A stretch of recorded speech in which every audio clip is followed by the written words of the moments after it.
Hi, everybody. I'm Dee Lisa. I am the Dream Doula for women. Hey, my name is Vandana Puranik, and I'm a marketer and strategist by profession. But boy, I'm doing a lot of other great stuff that I can't wait to share. You sure are. And you were talking about motorcycle jackets for your ladies. Well, Yeah. don't let me forget to talk about that because I was thinking about it as I fell asleep the other night. I was like, I want the motorcycle jacket that says whatever it says on the back. Yeah. But the other day, you were telling me that you were really ill and you were in a coma, and it was a delightful experience when you were coma dreaming. Yeah. Let's call it coma dreaming. Although some people might think you had a near almost death experience. Yeah. Um, just give us a little of the wind up to why you were so ill you were in a coma. Well, I so I'll kind of give you a little bit about my background as well, because Okay. it kind of all flows in together. Yeah. So I said I was a marketer and strategist by profession, did the corporate and consulting freelance thing for a little while. Great success, loved it. But eventually I got bored.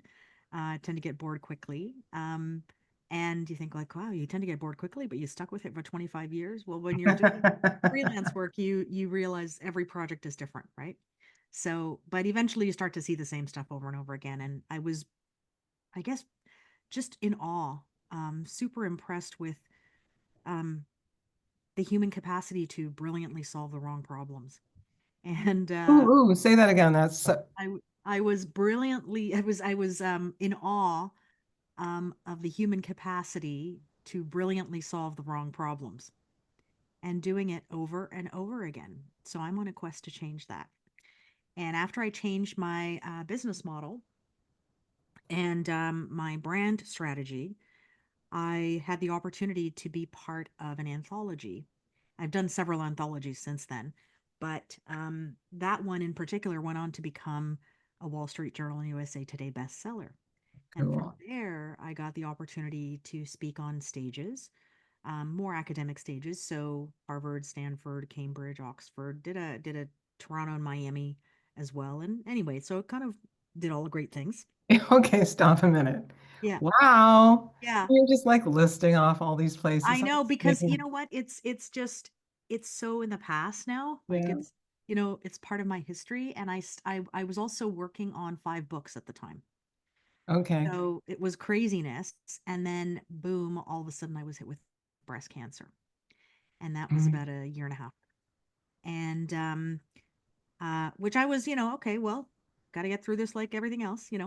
And not once did I ever, if I did I ever think that it could lead to death. I mean, maybe very, very in passing, but nothing that I really dwelled on. But then what happened was I had my surgery, I had my chemo. There were a few other things in between. Lost all my hair, lost a ton of weight, and was slowly losing my ability to breathe. And Mhm. so you can still hear it in my voice a little bit. That's why I have to cough every now and then. I apologize. So what happened was after I finished my last dose of chemo, my blood pressure was 88 over 57 and Oh, for anyone who normal. doesn't know, that's very Yeah. low. Yeah, it's very, very low. Sort of 130 over 80, 85 would be perhaps normal, but anyway, it was very low. 120 over 80 is when you're perhaps a little bit younger. Um, anyway, so I went through my last dose of chemo, and then I about 8 days later I ended up with a tooth infection. And my teeth were cracked, some of them, front to back. That's why they're all pulled now. And we're in the process of fixing that. But even that's like having a chess game because you can't do certain things at certain times in your treatment. And and then I went to the hospital because you can't have an infection, which is what my teeth led to. And you can't have an infection, chemo, and have cancer. So the edict is that if that happens, you go to the ER. So I went to the Hmm. ER, told him I said, I think I need some, antibiotics and, some a bit of oxygen and I'm good to go. And, and I that's got stuff to do. Fix yeah, me up. yeah, I know. Like I was thinking, okay, I'm going to be in here. Yeah, it's going to be painful. It's going to be 10 hours probably, but then I'll be done. Instead, I was admitted because of what I was going through and the situation that I was. And at one point, after they kind of got me into a bed immediately, the gowns, the my clothes came off, the gown went on, like they were doing all my vitals. They started IVs, and I was like, "What the heck? Like IVs? Like what do I need IVs for?" Oh, it's for the antibiotics. So I was like, "Oh, okay." So so didn't think much of it. And then they started fluids, and then they gave me oxygen. And when they put the oxygen mask on me, I freaked out because I couldn't breathe. Like it was too tight. That's the way I felt. Anyway, I threw it off, and after that, I don't remember anything. Mm. What happened was, I was admitted, stayed on the antibiotics, and I got worse. So the issue that I was having, I couldn't even take 2 steps up the ER ramp to before I would collapse. Like it was bad from the breathing. And so I got worse and nothing was working. All the tests came back negative, and I ended up in a coma. And my coma was 2 weeks. I was in the hospital for 2 months. And I ended up with a condition called ARDS, acute respiratory distress syndrome. Had the best coma ever. And Okay, let's go there. yeah, 2 weeks you were in a coma, and your loved ones probably thought you might not make it. yeah, So yeah. was there a vigil by your bed of relatives No, sitting there and waiting for you? No. no. For first of all, when you're in ICU, so I was in ICU, and Oh and yeah, we have they couldn't visit. a phenomenal team of doctors. Thank God Mm. I live where I live, and we have the kind of facilities and care that we do, because I Hmm. know it's not always possible for everyone everywhere. And I probably wouldn't have made it if we were somewhere else. But it's really my husband's story to tell in terms of what the whole experience was on the outside. I can Yeah. only tell you what was happening on the inside. It Okay. was scary. It was really scary for my kids, but not once did the idea of death cross my mind or his, you know. But it's just you're just so praying that the person gets better, right? Yeah. Um, so that's what they were going through. I was having a great time because I was flying like Superman through galaxies and realms and different dimensions, ending up in places that were just so incredible. It was really interesting because all of the stuff that I saw is humanly possible, but just not done yet. And so I was thinking, man, I thought, after I came out, I thought, like, man, I thought I was thinking big. I had no idea what big was, you know? Oh, well, tell us something more specific. So you saw possible inventions? Yeah, I saw possible inventions. I also, it wasn't just about inventions, but it was innovative ideas. Mm. So, for example, which I would love to do this, just need to find the right clients. I was, it was at the top, the very, very top of a mountain where they had a crater, and it was a dinner party. A dinner party in the crater. Yeah. I'll And come to that. I will yeah, come to that. yeah, I know. I want to go to that too. And so all the chefs were in the middle. They were in the center, preparing everything, and all the guests were on the outside. Love it. It was like an like an oval. And it was the most fantastic sort of way to see how people were communicating and what they were doing and what they were saying and what the chefs were doing. The people that were running it were semi trustworthy, but they had put it together, and then their partnership broke up, and they each went on to do greater things. And it was what the interesting thing was is that no matter what scenario I ended up in, there were always only two people in conversation. It was never ever more than two people. So you could have a lot of people, but it was always only two people talking to each other. It wasn't like you were talking to a group. It wasn't like you were in a circle with a bunch of friends. It was all about relationships being built one on one. So huge lesson for me. And I realized, just as you can't multitask really, your brain just switches really fast and is actually inefficient to do it. Um, I realize it's the same thing about relationships. Like when I'm with you, I'm 150% with you. I'm not paying attention to anything else. I'm not doing anything else. I'm not thinking about anything else. It's just you and me. And that's how I would want somebody to be with me too. Like just to be super Yes. focused, right? So that was really beautiful. Um I there was another example where we were like almost like in this invention session, and there were four or five very diverse groups of people, not even groups of people, people, one person, and that you could see initially. And they were just coming up with these ideas that you kind of go like, I got to think about things differently. And like one guy, he's a football player. And he was like, I'm done with football. I need to do something else. So he came up with this idea of incorporating African masks into footballs that are larger and made of like coconut fibers, like the shell of the coconut. And there was a mask drawn on it and stuff like that. And I was like, yeah, man, that is so creative. Like I would never have thought of something like that. Where did that come from? It Where just did it come from? Are you a football fan? I am not. I So, mean, I watch football, but I'm not like this, incredible football fan. But a lot, yeah. a lot of like that. And another idea was also centered around athletics. There was an idea between a couple, and she did fitness and fitness for kids, and he did business development. So they launched a fitness business that had kids, but also had like puppies and different stuff like that. Like I thought that was such a cool idea. Um, then then there was another idea where this one person had a bad day, and I don't know who it was. I can't put a face to it. I never knew faces.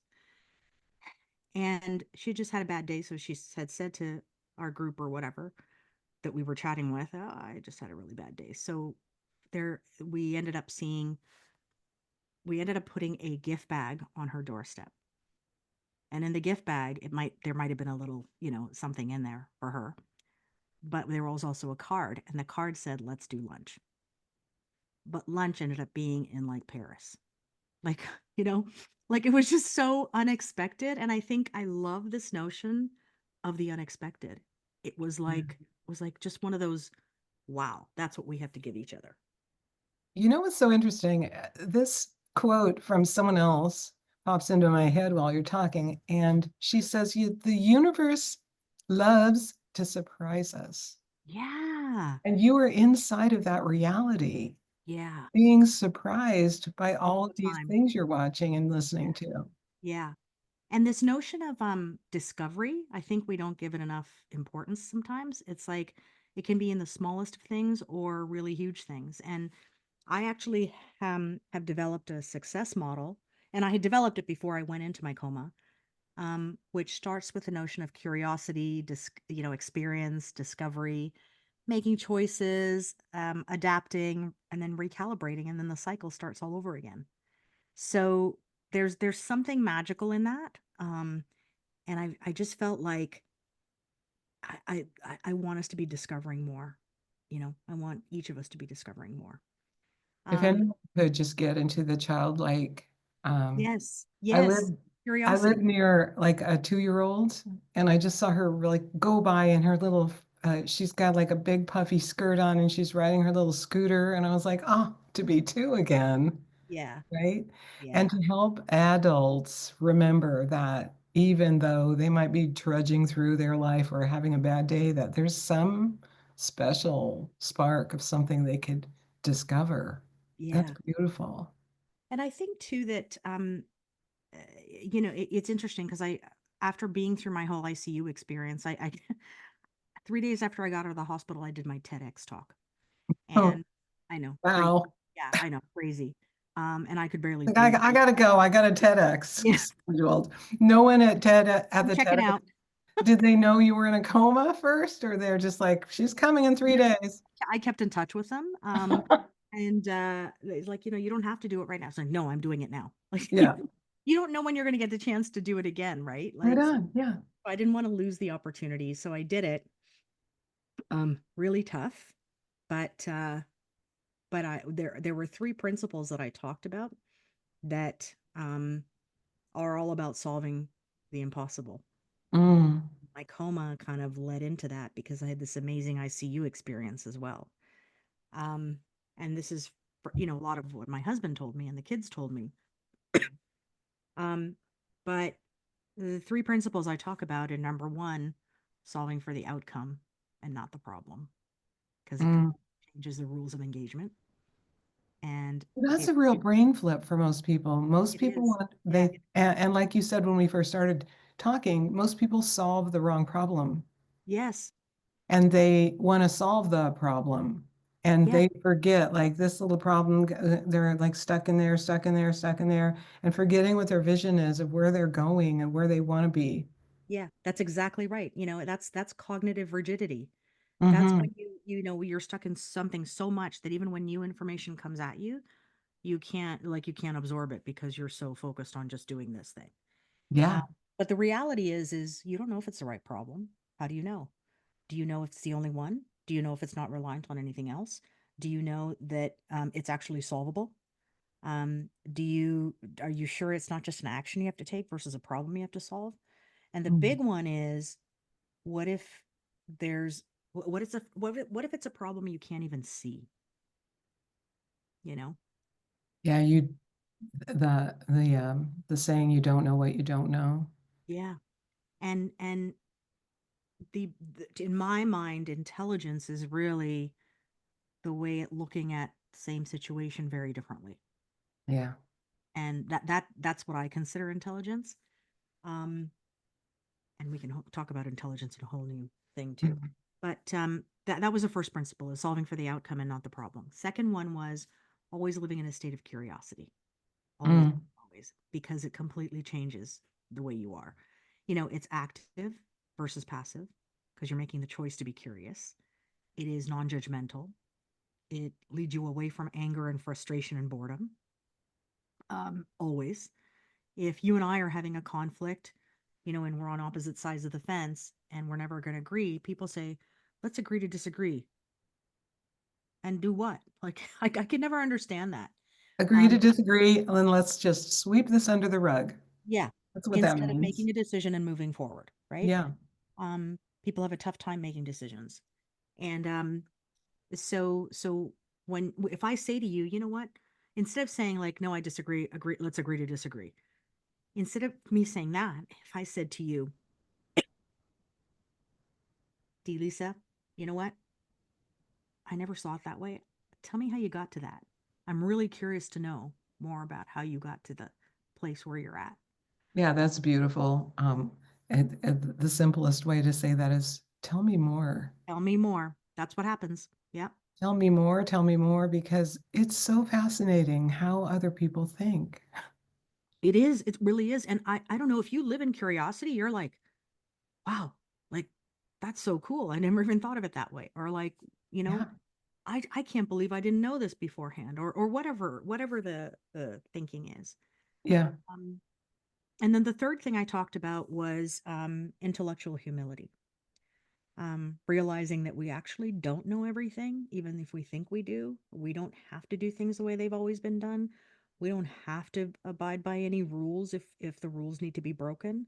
Um, there's just so much of that happened in my ICU team. I had a team of about 10 people, very, very strong in their own fields. So some were doctors, some were scientists, some were technicians, some were therapists,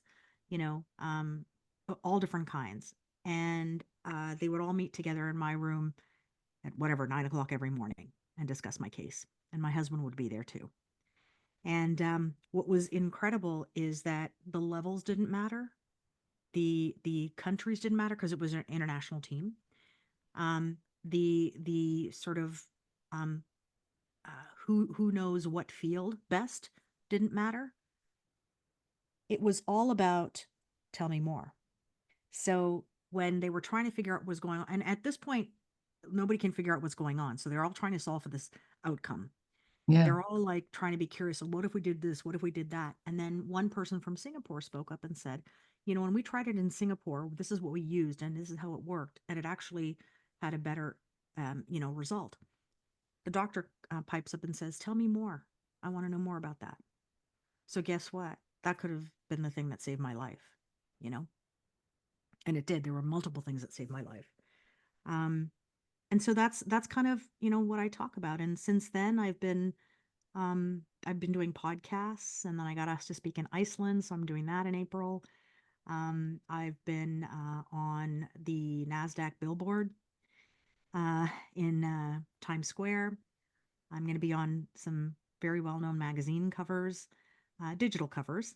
And One of my books got offered a spot in the Oscars gifting lounge, which I'll probably Yes. do next year. I just think it's too much. I've had a lot coming at me. But the thing that I'm most excited about is this group, this co creative collective for women that I've just launched, which is called What She Said. It's a posse What of bad she bitches said. doing great things. Yeah. Yeah. A posse of bad bitches doing great things. And we've got a really strong, really tight group. We just launched on Tuesday, and it has been just one of those marvelous experiences so far.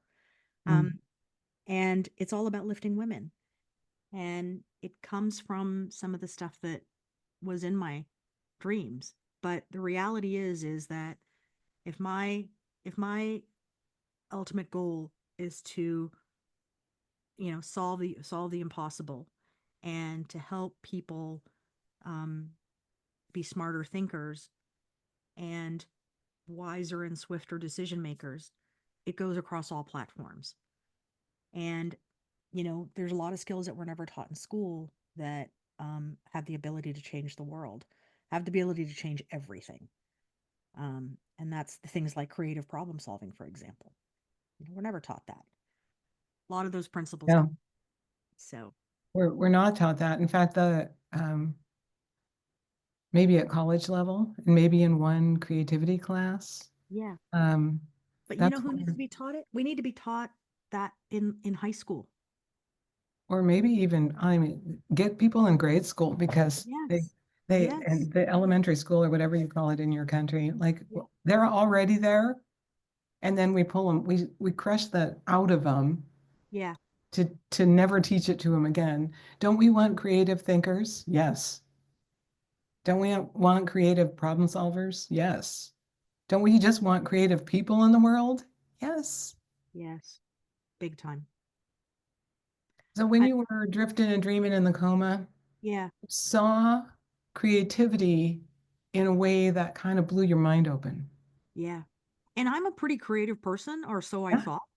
Yeah. I was like, I will find, ways to do things, and, I have all kinds of ideas, and, I'm the idea architect, for God's sake, Mhm. Then I go through this and it's like, oh man, literally bring me back down to earth, and like really realize that, uh, you know, like I have so much more to learn and so much more to do. And I realize that I'm back because my work on this earth is not done. And and I'm grateful for being given the opportunity to come back, having seen something like this come back and live it, you know. Yeah. And tell the tale. People often ask me, do I believe everything happens for a reason? And I don't. Um, which may not be a popular opinion, but I also don't believe the other way around. Um, and what I do believe though is that whatever does happen, give it a purpose. Otherwise, it would have happened in vain, and that's Mm, tragic. So, we can't always control what's going on outside of us, and make sure that if it does happen, that it has a purpose. So this is kind of my way of living what's happened to me with being purpose. But it's not enough to say, you know, I want to live a life of purpose. I'm choosing to be deliberate in everything that I do. And I'm I'm doing it now. So, because that's all we have, right? All we have is Absolutely. So when people reach out to you and they say, "Can you come talk here or come talk there?" You're deliberate in choosing what you yeah, want to do. yeah. Yeah. And I mean, I love the opportunity to talk and share, and um, as long as I can be useful and engaging, then I'm all for it. But those are my criteria, and it has to be on strategy for me.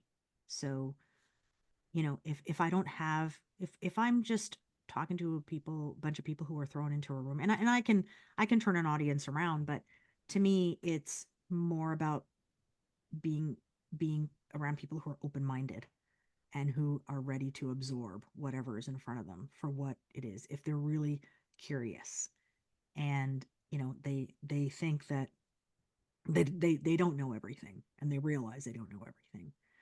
Um, those are the kinds of people that are really fun to be around, Yeah, I think. So, absolutely. Once a month, they have this creative group here in this town I live in called Storyworks. And oh wow. it was last night. So I'm still like flying high from being in a group of people where people bring poems, songs, people, things they've written, books they're working on, just practice a talk. Um, and it's the most interesting, interested audience you could imagine because everyone's there to just listen to the creative, whatever it is. And if the person wants feedback, we give them feedback. Otherwise, it's just like, thank you. And they get to hear themselves speak out loud.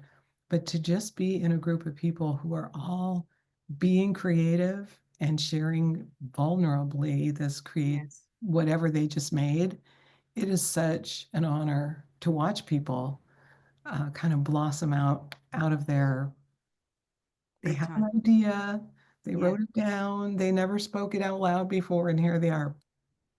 yeah. It's a You know, beautiful it's thing. it's not only it's vulnerable, it's open-minded and curious, and it's also courageous. Yes, It takes a lot to put yourself out there, whether I'm speaking or writing a book or whether I'm reciting poetry or, or having people critique my work or, whatever it is in your story sessions. That's a big deal, you know. It's one of the things we actually talk about in what I call the posse because it's a posse of bad bitches doing great work.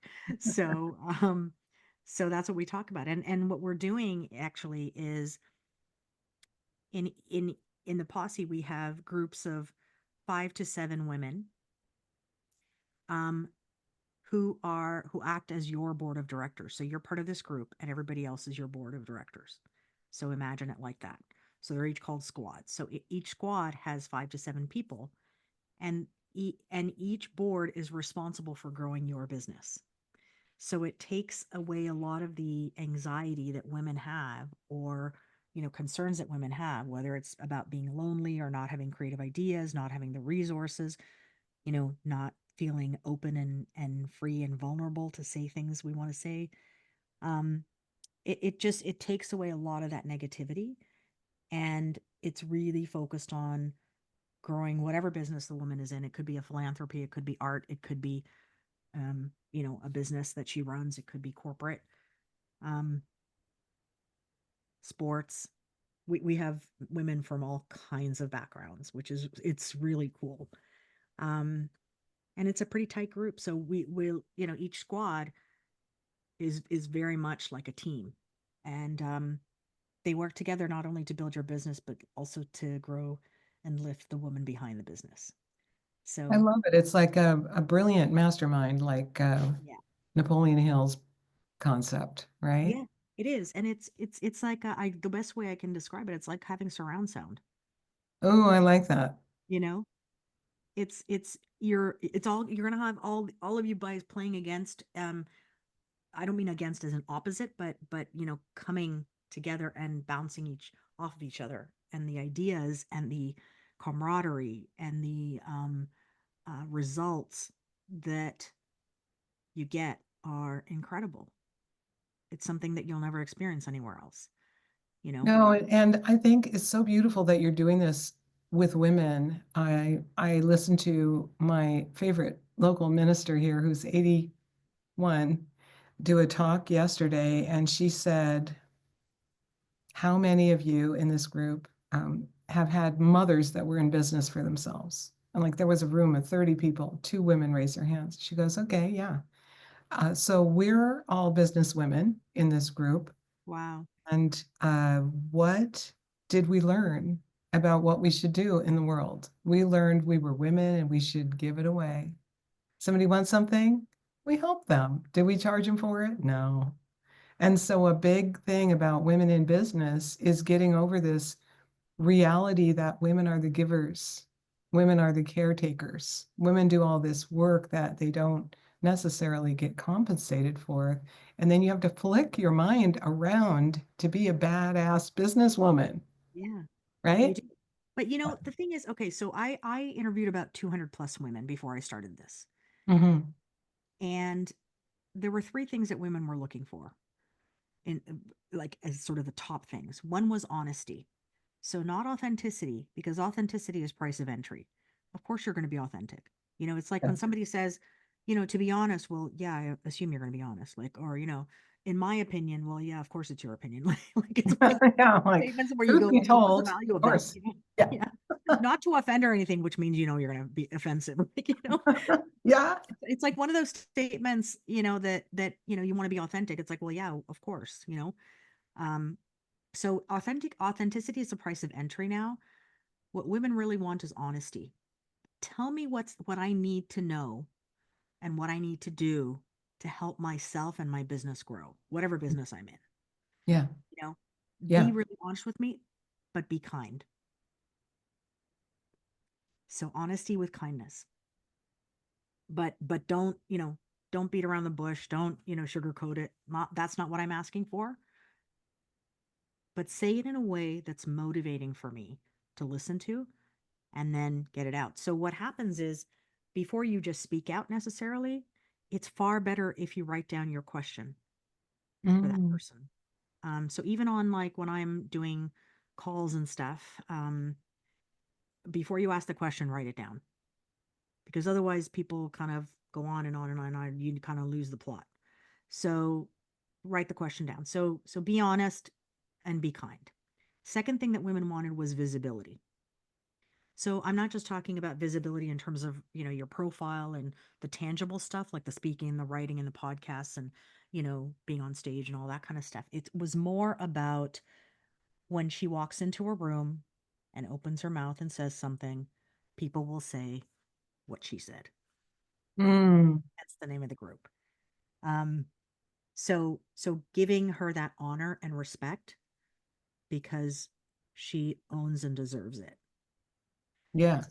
And the third thing that women wanted was a very, very strong sense of community, like a sisterhood. So we have a very airtight community. And there's a number of other things that we do, but those are the three principles that the group was based on.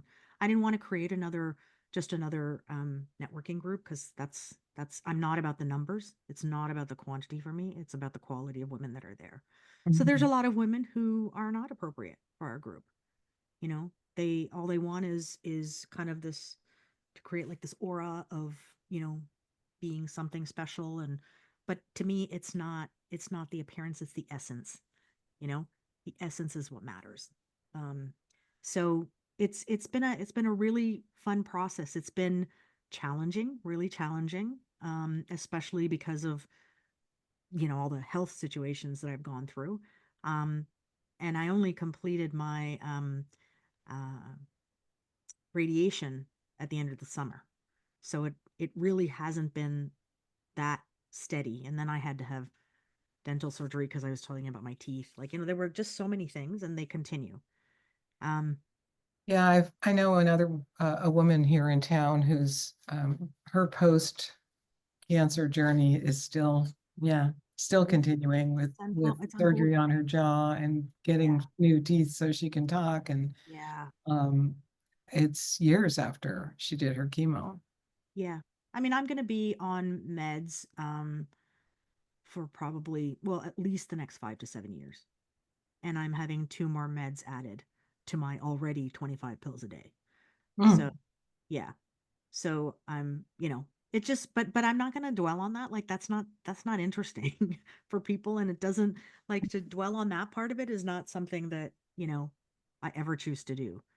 I feel very strong, very, very positive, and I'm just going to keep charging forward and, make great decisions and learn along the way and see how far we go. I want this group to go very far. We actually have um, women from, let me see here, uh, Germany, Spain, South Africa, Malaysia, Australia, Mexico, Canada, US, maybe one from, Iceland will come on, another one from, New Zealand. So we're just, it's small, but it's mighty. So Well, it sounds like you're capturing all the continents. yeah, getting there. That's amazing. What's the average age of the women in your group right now? Would Well, I you would know? say the sweet spot is between 40 and 60. Okay. But we have women who are, and I really don't think age matters. Yeah. In this case, I think you have to have some life experience, but you'll learn through this group as well, and you'll be better for it, I think. So Yeah. we have people, I think, around the 35 age mark, maybe a little bit less, and women who are 75, and both have equal spunk, you know, like they're, and it's not that they're extroverts, but they're just so, first of all, they're good human beings, just good human beings. And we're pretty protective of the circle, so we won't, I won't have anybody join that I don't feel comfortable with. Um, and it's just they're so, it's a certain energy that people have. Um, and you can feel it. I don't know if you're a believer in energies and stuff, but I Oh, am. absolutely. Yeah. Yeah, I'm a big I have a lot of faith, not it's not about religion, it's about having faith in an energy that surrounds us. Yes. So when I come across negative energy, I will move away from it. It will not be part of my life, and I'll end it pretty quickly.